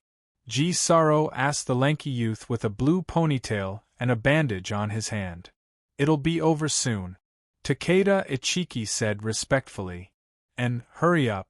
Ji-Saro nodded and turned her attention back to the game console in her hand. Yes. After Takeda finished speaking, he left the small building with the burly robot-like guy and a short guy with an earring in one ear. After a night of training, his body that was tired from the training at Liangshan Lake had regained its vigor and seemed to have improved a little. Seito felt a little uncertain, but he didn't know what to do. He put the prepared money into a craft paper envelope and put it into his pocket. Then he took his clothes and walked towards Liangshan Lake. Along the way, he could clearly see that the hoodlums that were rarely seen during the day had unexpectedly appeared. Moreover, there were quite a few of them. It seemed like last night's actions had taken effect. Seito's mouth curled into a slight smile and quickly walked away like a passerby. He didn't attract the attention of the patrolling hoodlums in the slightest. After a few turns, he arrived at Liangshan Lake. He walked to the courtyard with ease. Sure enough, he saw a few people who had already woken up early and were doing their own training in the courtyard. Waves of stifling aura were emitted from their bodies, making Seito, who had sharp senses, feel uncomfortable. "Good morning, teachers." Enduring the uncomfortable feeling in his heart, Seito politely greeted them. He took off his jacket and put it aside and also started his morning training. Chapter 12. About an hour later, the masters were done with their training. One by one, they were back to their old selves. Some were reading books, some were reading magazines, some were drinking, some were playing, and some were feeding the mice. After a while, the arrival of Baibin Kenichi, a true disciple of Liangshan Lake, made the masters show obvious changes. One by one, they began to gather around Baibin Kenichi. As expected of the main character, it's so easy for people to gather around him. Itosei, who was exercising, was thinking aimlessly, but his movements were still not out of shape. Just like that, he watched Baibin Kenichi's training and secretly learned from the expert's explanations. A day passed quickly. Chung, when Seito finished his training, Ma Jianxing once again appeared in front of Seito. "Teacher Ma." Seito saluted. "Here's what you wanted." Chenghui, 180,000. Ma Jianxing handed the package to Itosei with a smile on his face, and began to rub it with his hands. "Thank you, Teacher Ma." Itomori happily took the clothes on the side, and took out the envelope containing the money. He took out the extra money, and handed the rest of the money to Ma Jianxing. "Not bad, not bad." Ma Jianxing happily took the money in his hand and nodded. After greeting everyone, Seito left Liangshan Lake and returned to the hotel. Seito didn't continue his training today. After returning to the hotel, Itosei quickly opened the package and put the various medicinal materials inside according to a certain proportion. Then he took the distributed medicinal materials to the bathroom, turned on the tap, and began to adjust the medicinal liquid. As more and more water was added, Itosei finally started to move. He sprinkled the herbs in a certain order and stirred until the water changed color. Only then did he add the last herb, snake venom, into the water. Almost instantly, a strange fragrance began to fill the bathroom. Seito looked at the finished mix of herbs, then took off his clothes and sat in it. In the following days, Seito became busy again. Every day, he would come to Liangshan Lake early in the morning to practice martial arts and develop his body. At night, after leaving Liangshan Lake, he would have to fight members of various underground organizations to expand his influence on the city and collect world force. After returning to the hotel, he would have to take a medicinal bath. In the blink of an eye, a week had passed. During this time, Baibin Kenichi and Fenglin Temple's Meiyu went to the cinema, and Baibin Kenichi's martial arts trio. However, none of this had anything to do with Itosei. Right now, Itosei was fully focused on Fenglin Temple's Meiyu. During this week, Seito's progress was very obvious. It was unknown whether it was because of this world or because the training at Liangshan Lake was very effective. In addition, Sei Ito's medicinal bath clearly exceeded Ma Jianxing's expectations of Sei Ito's training. This led to the current situation. Ma Jianxing let Sei Ito and Fenglin Temple's Mei Yu fight to test Sei Ito's current progress. Around them were several experts, including his master and Bai Bin Kenichi. The two of them got into position. Begin. As Ma Jianxing's words fell, Fenglin Temple's Mei Yu, who was a person of action, rushed over. She threw a punch at Sei Ito's face. When Sei Ito was about to defend, she instantly retracted her hand and turned around to attack Sei Ito's side with her elbow. Sei Ito's reaction wasn't inferior. His experience wasn't bad either. It was just that after reincarnating, his body couldn't keep up with his consciousness. After this week of high-intensity training and the effects of the medicinal bath, his body's development had clearly reached a certain level. He could already keep up with his consciousness. Almost at the instant Fenglin Temple's Mei Yu changed her attack, Sei Ito took a step back and moved backward. At the same time, he stretched out his hands and pressed them against Fenglin Temple's Mei Yu's arms, pushing outwards. Fenglin Temple's Mei Yu's body was a little unstable after being pushed by Sei Ito. However, she was still a martial artist, and her foundation was deep. Her movements were nimble, and she moved along with the momentum. When she saw Sei Ito dodging again, she threw a flying kick at Sei Ito's head with her right leg. Sei Ito pulled his head back and dodged Fenglin Temple's kick. His hand supported Fenglin Temple's Mei Yu, and his right leg kicked straight at Fenglin Temple's Mei Yu's abdomen. Fenglin Temple's Mei Yu didn't panic. She stretched out her hand to press down on Sei Ito's attacking leg. At the same time, she used Sei Ito's leg as a support point and did a gymnastics move similar to a saddle horse. She lightly jumped up and did a handstand to retract her leg that was being held. She twisted her waist and used her other leg to attack. When Sei Ito saw the leg sweeping over, he raised his other leg and did a backflip. He directly pulled back the leg that Mei Yu was holding and stood up again to assume a defensive posture.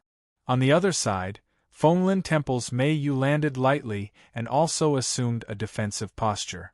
After seeing Fenglin Temple's Mei Yu assume a defensive posture, Sei Ito walked up to Fenglin Temple's Mei Yu and directly kneed her. After being blocked by Fenglin Temple's Mei Yu's hands, Sei Ito directly attacked in the air, his elbows smashing down. This was the result of watching Apache's training recently.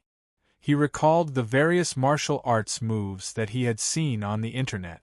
Now that his physical fitness had caught up, he could use this move. Seeing the ferocious attack, Fenglin Temple's Mei Yu pushed with both hands and quickly stepped back, dodging Sei Ito's attack. At the same time, she sent out a cross kick towards Sei Ito's waist. Sei Ito knew that he wouldn't be able to block this attack. After dodging in the air to reduce the damage, he took the attack head-on.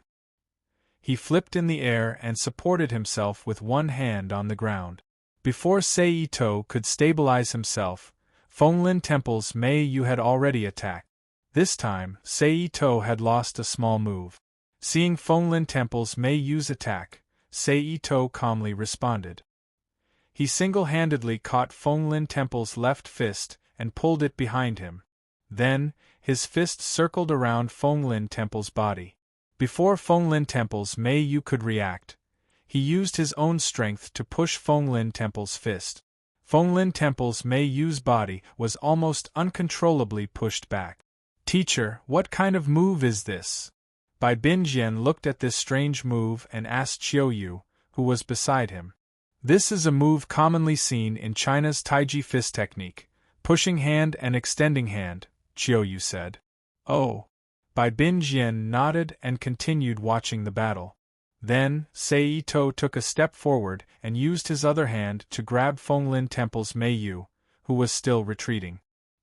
He stretched out his leg to block Fenglin Temple's Mei Yu's leg and then threw her behind him. However, this move didn't succeed. Fenglin Temple's Mei Yu had learned many things. How could she be thrown so easily? Fonglin Temple's Miyu grabbed his hand with both of her hands. With a swing of her hand, she locked his hand in her own. After that, her footwork changed slightly, moving away from Ito-sei's foot that was blocking her. Using her own foot to press against Ito-sei's foot, she turned her body and performed a shoulder throw from judo. Chapter 13. Link back to the previous chapter. Just as Meiyu was about to throw Sei-Ito away, Sei-Ito's movements changed. The leg that was stuck to him suddenly moved forward, blocking Meiyu's path. At the same time, his free hand wrapped around Meiyu's neck. Before Meiyu could bend over, he raised his other leg and used his knee to push against her waist. At the same time, he pulled back his hand that was wrapped around her neck. The two of them fell back at almost the same time. However, the one who fell was Sei-Ito. Meiyu's legs were supporting her body on the ground. Her waist was pushed up by Sei-Ito's knee. Her head was forced back, and her face was filled with anger. However, Meiyu did not give up. After taking a deep breath, she leaned her head back. Sei-Ito clearly did not expect Meiyu to give up resisting with her head. As a result, Meiyu's head slammed into his nose. Tears welled up in his eyes. Meiyu's legs suddenly exerted force, and she did a backflip and landed on top of Sei-Ito's head. In an instant, she broke free from Sei-Ito's shackles. Yay! Bin Kenichi, who was watching from the side, could not help but cheer. At this moment, Meiyu did not stop. She grabbed Sei-Ito's hands and pressed them against Sei-Ito's chest. At the same time, she crouched down and threw a punch at Sei-Ito's head. "Alright, let's stop here," Ma Jianxing said. Instantly, Miwa's fist stopped right in front of Ito-sei's face. She then let go of Sei-Ito and retreated to the side. She took a deep breath, and her aura instantly changed. She had completely changed from a heroic female martial artist to a weak girl next door. "Are you alright, Ah-Cheng?" Meiyu ran to Sei-Ito's side and asked with concern. "I'm fine. However, Meiyu's attack really hurt. Tears are flowing out of my eyes," Sei-Ito said to Meiyu with a smile while gently rubbing his nose. At the same time, he thought to himself unwillingly, a difference of one move. But Meiyu's appearance during the battle just now was really beautiful. Even I was a little moved. You're usually so capable. I really want to marry you. I believe Meiyu will definitely be a good wife. Sei-Ito teased her from the side. Instantly, Fonglin Temple's Meiyu's face turned red and she started to feel dizzy. When Bin Jianni heard Sei-Ito's words, he nervously looked back and forth between Sei-Ito and Fonglin Temple's Meiyu. "That's enough," Chiou patted Bin Kenichi's shoulder and said softly. Very good. I didn't expect you to improve so much, Ah-Cheng. It seems that I'll have to make some changes to your training." Ma Jianxing looked at Sei-Ito and nodded with satisfaction. "Yes, Teacher Ma. I'll follow Teacher Ma's arrangements," Sei-Ito replied. "Alright, let's take a break first. We'll start a new training plan in the afternoon," Ma Jianxing said. "Yes." After a break at noon, Ma Jianxing arranged a new training plan in the afternoon. Although it still included training the body, it was obviously reduced a lot. Instead, some training to increase reaction and agility was added. It was another hard afternoon. However, Sei-Ito was very satisfied. From the level of a rookie when he first came to this world, to the level where he could fight Fonglin Temple's Meiyu, his improvement was very obvious. There's still a week left. It seems that I'll have to speed up my progress. Otherwise, the amount of world force I absorb will still be so little. After making up his mind, Sei-Ito really sped up his progress. The frequency of his attacks increased, and this time, he didn't hide anymore. Instead, he brazenly appeared, giving the mixed martial school time to gather. 2 days later, in the evening. "Yo, you're the guy who's been robbing us recently, right?" Sei-Ito appeared in the middle of a group of delinquents and arrogantly said. "That's right." Sei-Ito nodded and admitted. Looking at Sei Ito's eyes that were clearly different from the other delinquents, according to the recent experience that Sei Ito gained, this guy might be a character in this story. If he defeated him, there would be unexpected gains. You've got guts. You actually admitted it. I admire you. Do you want to join my mixed martial team? Sei Ito said. Forget it. I'm not interested in joining a group of delinquents. I'm only interested in fighting delinquents. Sei Ito shook his head and bluntly refused. Bastard. Hearing Sei Ito's words, Sei Ito and the guys behind him were all enraged. They angrily looked at Sei Ito. If it wasn't for Sei Ito's presence, they would have already attacked him. It seems that you're very confident in your skills. Then let's fight. If you lose, you'll join my mixed martial team. How about it? Sei Ito said. Okay, but what if you lose? Sei Ito asked. I'll lose. Sei Ito said with some amusement. If I lose, I'll help you do one thing. So it's like this. Okay. Sei Ito nodded. He came to the middle of the field that the delinquents had vacated and looked at Sei Ito. Go to hell. Sei Ito decisively launched an attack. He quickly rushed in front of Sei Ito and punched at Sei Ito's abdomen. Pring! Sei Ito casually blocked Sei Ito's attack with his arm between his chest and abdomen. Sei Ito's other hand punched Sei Ito's face before Sei Ito could react. Sei Ito didn't wait for Sei Ito to react.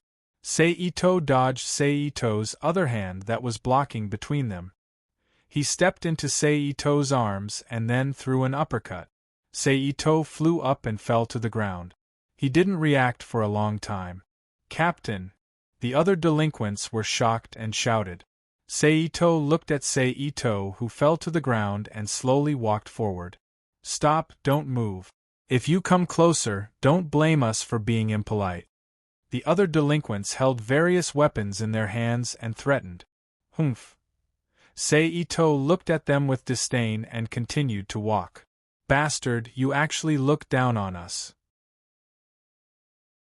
Go. One of the delinquents shouted. All of a sudden, all the delinquents moved and rushed towards Sei Ito. Sei Ito found it funny and shook his head. His expression instantly changed. He started to counterattack the surrounding delinquents. It was almost effortless. In 2 to 3 minutes, the group of delinquents were all on the ground, groaning in pain. Overestimating yourself. Sei Ito walked to Sei Ito's side and pulled him to the side by his collar, waiting for Sei Ito to wake up. Decisive and realistic battles are easy to write, looking for someone to provide for me. Chapter 14. After waiting for a while, Kaishinasuk, who was lying on the ground, finally woke up.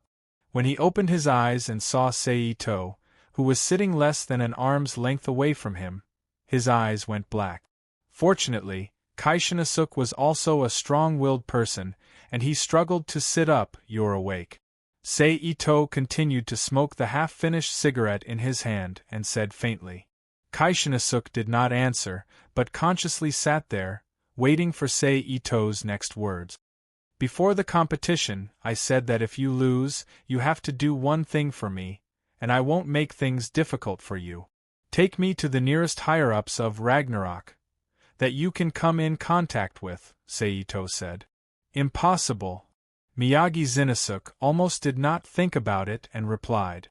Although you are very strong, compared to the higher-ups of Ragnarok, you definitely can't beat them. Whether I can beat them or not is my problem. You just have to take me there. You won't go back on your word, right? Sei Ito finished the cigarette in his hand and glanced sideways at Kaishinasuk. Since you want to die so much, I'll take you there. Kaishinasuk was very uncomfortable with Sei Ito's gaze. He got up and walked to the side to dismiss his subordinates, and let them go back. After that, he walked over to take Sei Ito and left. After walking for an unknown amount of time, the two of them arrived in front of a dilapidated building. Miyazaki Shinsuke pointed at the building and said, "The nearest higher-up of Ragnaros is here. It's the new 8-fist hero, Nanju Nora. You can see her on the 4th floor. And that's enough. There's nothing for you to do, Seito nodded, patted Kaishinosuk's shoulder and walked straight inside. After passing through the rusty door, there was a dusty staircase. Step by step, the footsteps echoed in the empty corridor. Seito's footsteps were not big, but his speed was not slow. In just 2 or 3 minutes, he had already arrived at the entrance of the passage on the 4th floor. There was a faint sound of people talking in the passage. Who is it? After Seito took a few more steps, one of the hoodlums raised his head to look at Seito's unfamiliar face. Maybe it was his loud footsteps that attracted their attention, or maybe it was some other reason. Seito didn't answer and continued to walk inside step by step. Halt! This is Miss Ji Shaluo's residence in Twilight of the Gods. If you continue forward, we won't hold back. Following this hoodlum's words, more than 10 hoodlums successively appeared in the corridor, each with an unfriendly expression and weapons in their hands. Ha! Seito looked at their actions and chuckled. He suddenly sped up and rushed into the crowd, punching and kicking the motley crew. Almost no one was his match, and it only took a short while for them to all fall to the ground. Finally, after Seito passed by the group of people on the ground, he saw the station's upper echelon, Nanjo Kazara, who was wearing a red short-sleeved shirt. Miss Ji Shaluo, leave this person to me, White Bird at the side said softly. No need, I'll meet him. Ji Shaluo threw the game console and her hand onto the sofa beside her, raised her head to look at Seito and said, You're the guy who recently sniped the hoodlums? That's right, but I didn't expect Twilight of the Gods' S8 Fist Tycoons to be a woman, Seito said with some surprise. Although he had watched this anime before, it had been a long time, so how could he remember it so clearly? He only knew that the 8 Fist Tycoons were all expert. And they were slightly inferior to the serious Fenglin Temple's mute. Looking down on women? Nanjo Kazara's pupils shrank as she said with a cold tone. That can't be an accident, but it's all the same. Anyway, you're my target, so I'll just beat you down. Seito shrugged indifferently. If he had just arrived in this world a week ago, Seito definitely wouldn't be so relaxed and confident, but now you're really boasting shamelessly. Nanjo Kazara stood up from the sofa. Her exposed thighs were faintly visible, and it was obvious that she was an expert in leg techniques. Whether or not I'm boasting shamelessly, we'll know after we fight. Take this. Seito finished speaking and took the initiative to attack. Nanjo Kazara looked at Seito, who was about to rush in front of her. Her right leg suddenly exerted force and almost turned into a black shadow as she whipped towards Seito. With a bang, Ji Shaluo knew that her attack was blocked, but she didn't stop attacking. She retracted her leg and threw out another leg, while the other leg turned into a black shadow and attacked again. Taekwondo? Looking at the posture of these two legs, it had a hint of Taekwondo, and she was surprised as she spoke. You actually still have the time to observe my movements. I've really been underestimated. Ji Shaluo said as her leg speed suddenly increased, and it was obviously one step higher than before. 8 Fist Tycoons really weren't bragging. Feeling the change in Ji Shaluo, Seito slightly dodged backwards, but with just a dodge, Ji Shaluo's attack immediately connected. Left kick, right kick, up kick, down kick, back kick, high drop. A set of Taekwondo moves was used in succession, so Itose could only parry but had no strength to fight back. When Seito finally retreated to the side of the wall, Ji Shaluo raised his leg high and followed it down.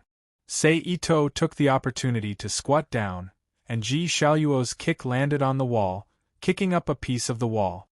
At this time, Seito quickly stood up, and fiercely rushed forward into Ji Shaluo's arms. Mountain lean. With a bang and a muffled groan, Ji Shaluo's entire body flew out and fell heavily to the ground. Seito quickly moved forward, but Ji Shaluo wasn't someone to be trifled with.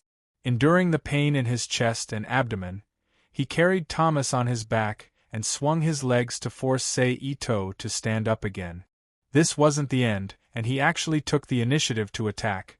Jumping into the air and swinging his leg, Sei-Ito's upper body leaned back slightly to avoid Ji Xiaoluo's kick, and at the same time, he extended his leg to kick. This time, the timing was very accurate, as Ji Xiaoluo had just turned around and was unable to move, and the kick sent Ji Xiaoluo back to the ground. Sei-Ito followed the kick and completed a big stride, and the other leg quickly followed. With 2 changes, he was in front of Ji Xiaoluo, and with a high kick, he chopped down. At this time, Ji Xiaoluo's body hadn't straightened up, and he couldn't react at all. He could only watch the incoming attack with his eyes wide open. At this time, White Bird, who had been watching the battle from the side, suddenly rushed into the field, and directly raised her leg to block Sei-Ito's attack. Both of them were in a golden rooster posture, and looked at each other.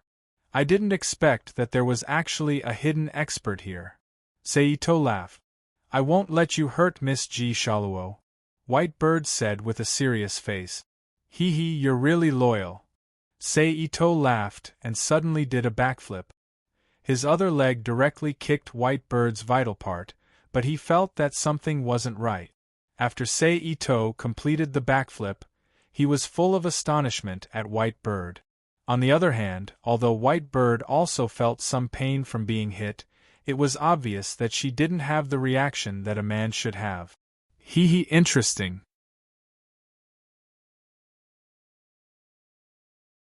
Chapter 15. Sei-Ito looked at White Bird with interest, completely ignoring Nanjo Nora, who had gotten up again. Miss Ji Sorrow, are you alright? White Bird looked at Sei-Ito cautiously and asked softly. I'm fine. Thank you, White Bird, Sorrow said as she wiped the corner of her mouth with her hand. You're welcome, Miss Ji Sorrow. This is what I should do, White Bird said. A blooming lily. Sei-Ito let out an unclear sigh. Then, his expression changed and he immediately rushed towards the two of them. He leaned over to dodge White Bird's kick, and with a downward sweep, he attacked Nanjo Nora, forcing the latter to retreat.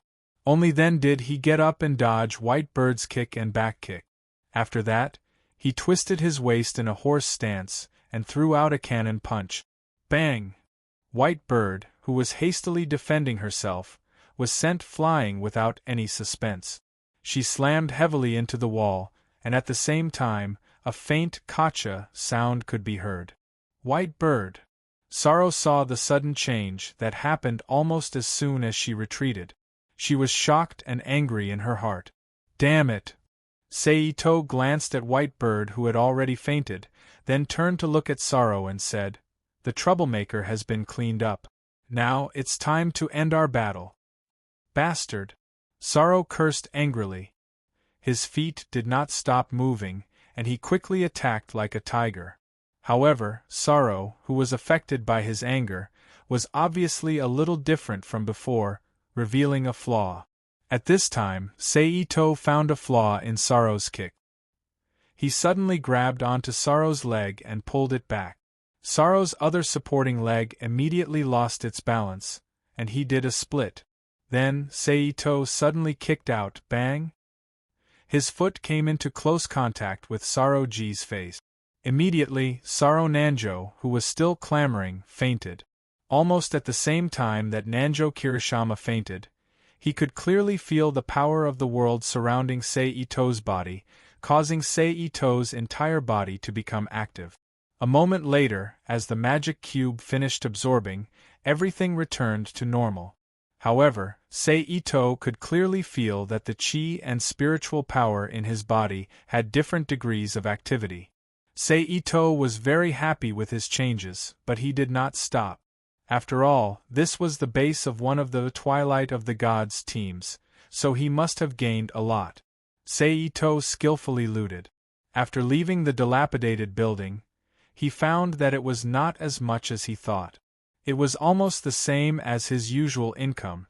Sei-Ito thought about it and agreed. Even if it was a base, the team was made up of delinquents, not thugs. There would be a difference in levels.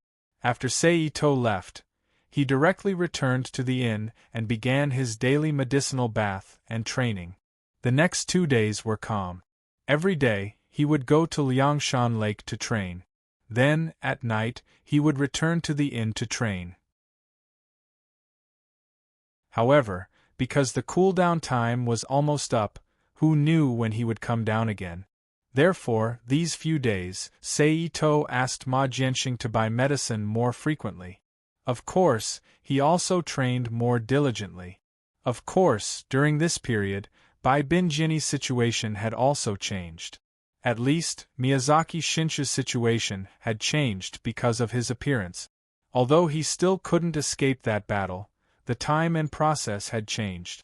Also, the Twilight of the Gods' actions might also be because of him. The focus seemed to have shifted to his side, and Bai Binjini was living a very peaceful and comfortable life. Just like that, another 3 or 4 days had passed. There were only 2 or 3 days left before he had to leave. That night, as usual, Seito went to the inn that he had been staying at for the past 2 weeks. However, halfway there, Seito felt something pressing against his heart. It made Seito's originally relaxed mood change. He knew that the Twilight of the Gods' revenge had come. Seito followed the city's roads according to his memory. After a few turns and twists, he arrived at a relatively open area. Beside him was an elevated railway bridge. Surrounding the bridge was an open grassland. "Come out!" Seito shouted behind him. Clap, clap, clap, clap. Not bad. You're the guy who recently sniped the delinquents and defeated G. Sarah, right? In the darkness, 2 people walked out. One of them was wearing a hooded cloak. His hands and feet were covered with special leather shoes and gloves. He clapped his hands and said. The other person had blue hair. His eyes were covered with strange glasses. He was wearing jeans and a blue tights.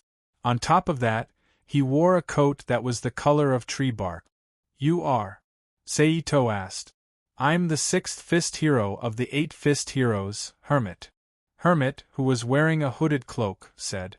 The blue-haired man on the side continued. I'm the 4th Fist Hero of the 8 Fist Heroes, Loki.